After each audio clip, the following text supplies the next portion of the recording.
Es hora de hablar de economía. Es hora de tener la primera propuesta del día de hoy. Estamos en comunicación con el economista Guido Agostinelli. Guido, ¿cómo estás? Muy buenos días. Hola, buenos días, ¿cómo están? Todo bien de este lado. Muchas gracias por estos minutos acá en el Mirador del día de hoy. Hacíamos una apertura recién con algunos títulos de lo que está pasando en términos económicos, con una licitación ayer con esto de los billones de pesos, qué éxito tuvo, a costa de qué.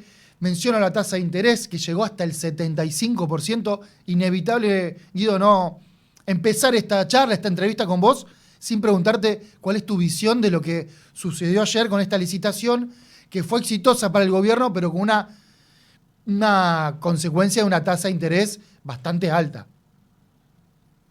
Sí, efectivamente lo que está pasando, obviamente, primero es que la licitación termina siendo exitosa. Primero, hay que ir un poquito para atrás diciendo que se han aumentado los encajes bancarios.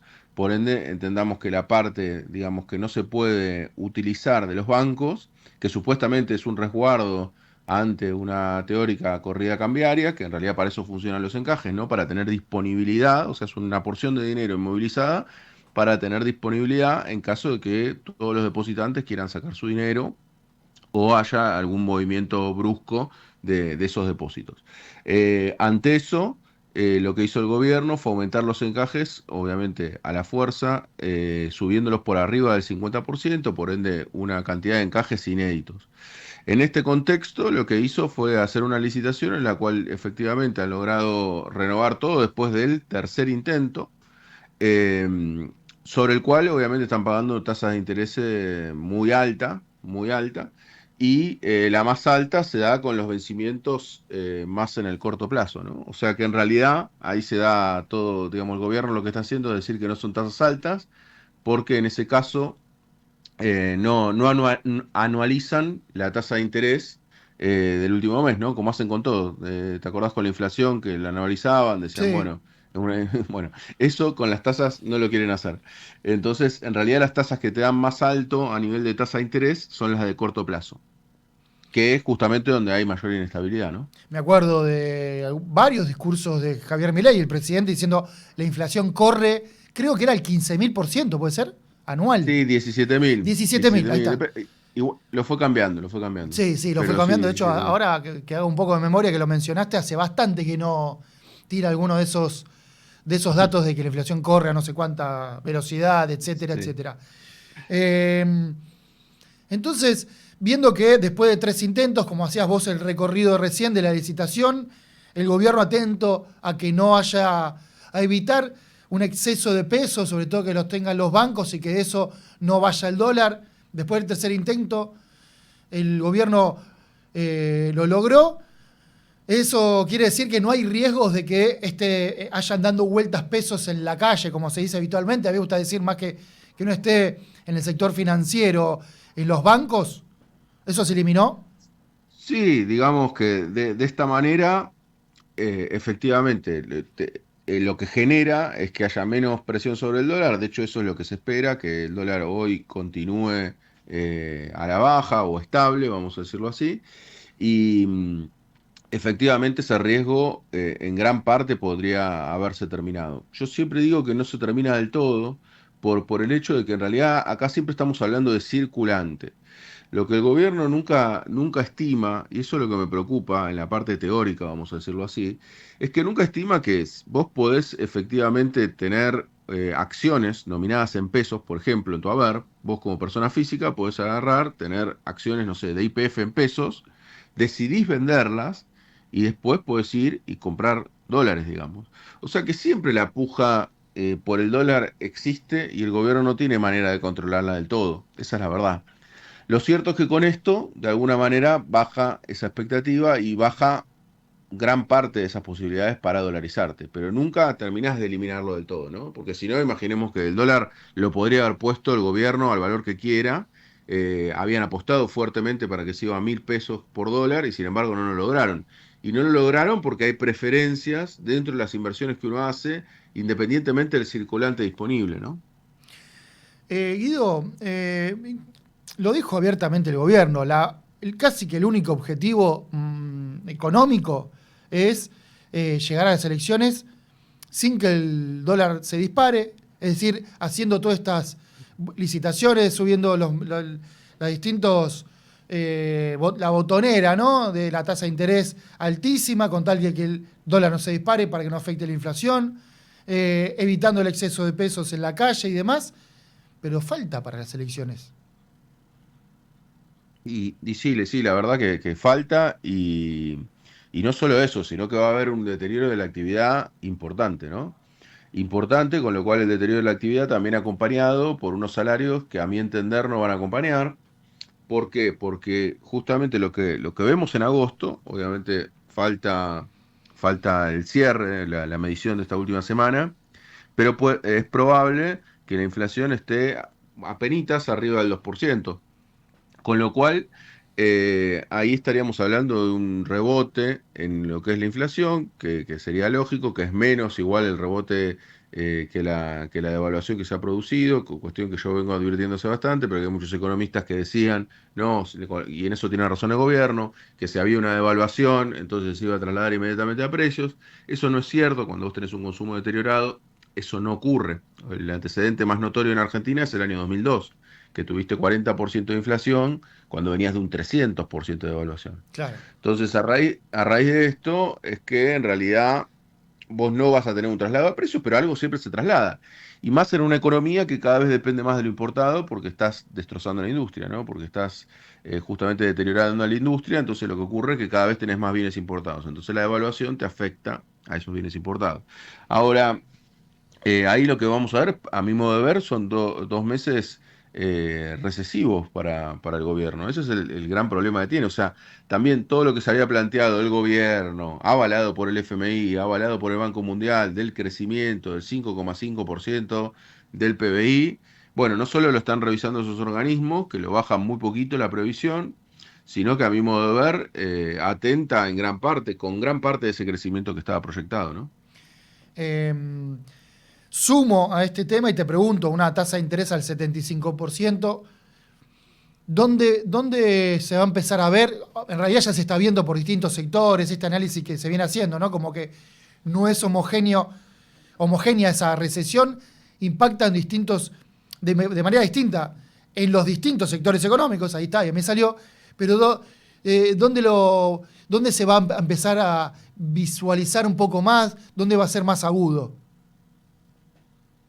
No, a mi modo de ver, va a ser en los sectores de consumo masivo, que es donde ha afectado hasta ahora, ¿no?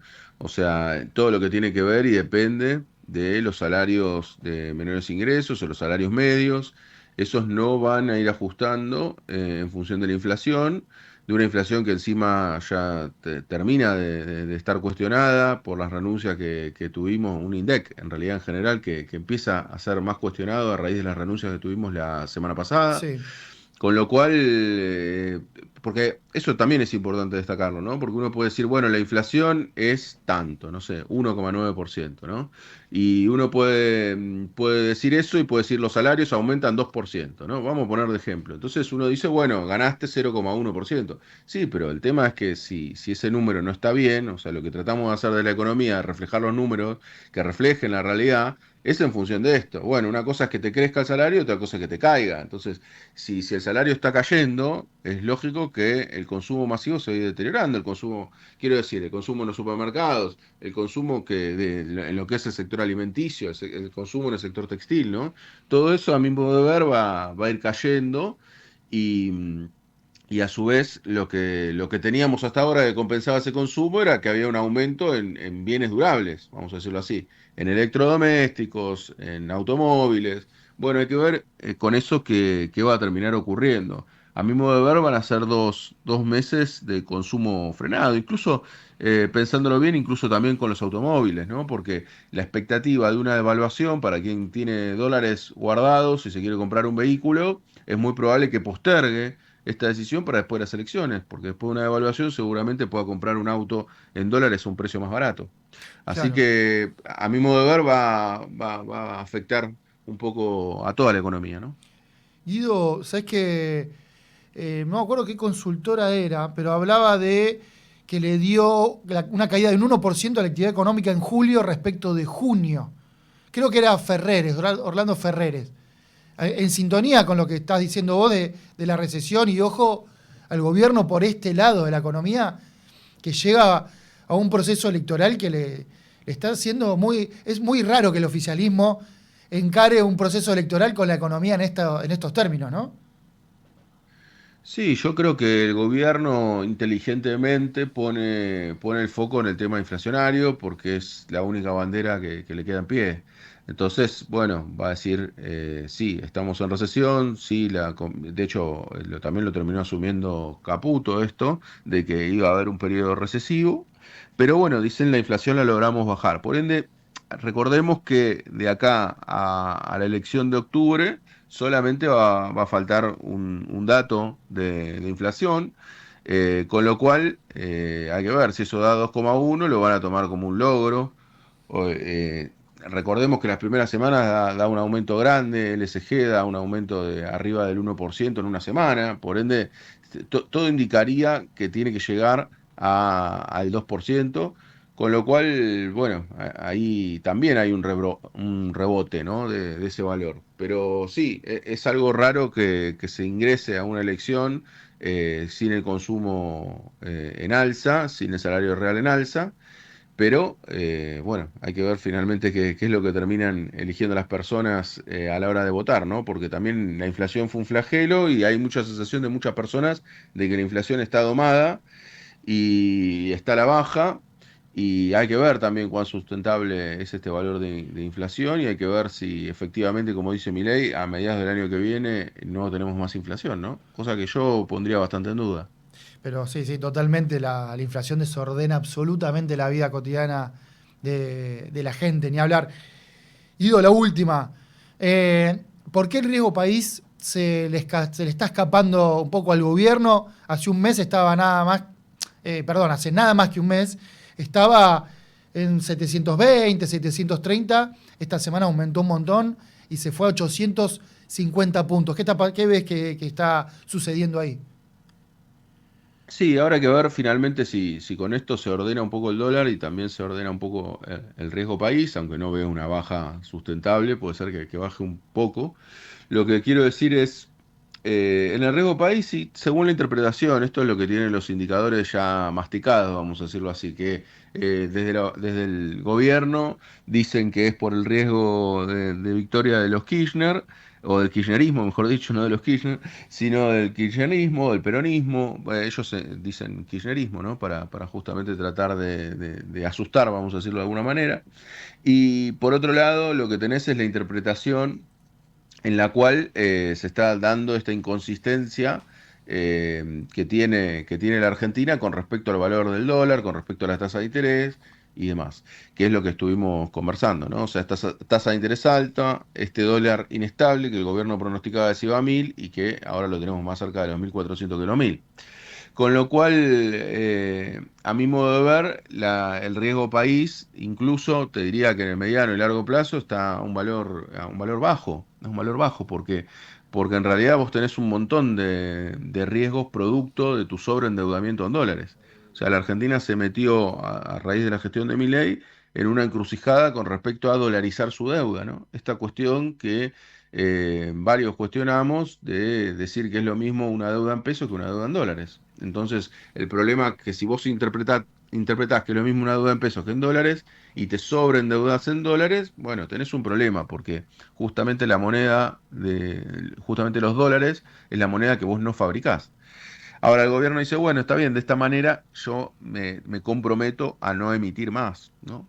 Con lo cual, bueno, está bien, es parte del dogma de este gobierno decir que no quiere emitir y bueno, y las consecuencias están en que te endeudaste en dólares y la deuda se hace muy pesada. Se hace muy pesada en dólares porque hay una curva de vencimientos complicada, porque el gobierno necesita de alguna manera más dólares para seguir roleando esa deuda, o sea, para seguir pateándola en el futuro. Y en definitiva hay que ver si aparecen y el costo de que esos dólares aparezcan está reflejado en el riesgo país. Entonces el riesgo país, a mi modo de ver, en el mediano y largo plazo, más allá de la elección, están en valores mucho más bajos de lo que debiera estar. Guido, muchas gracias por estos minutos acá, por esta charla sobre economía en el Mirador. Dentro de unas semanas estaremos otra vez viendo a ver cómo va evolucionando ya cerca de las elecciones y ahí todo puede cambiar. Muchas gracias, un abrazo grande. Gracias a ustedes. Hasta luego. Pasaba entonces por el Mirador el economista Guido Agostinelli.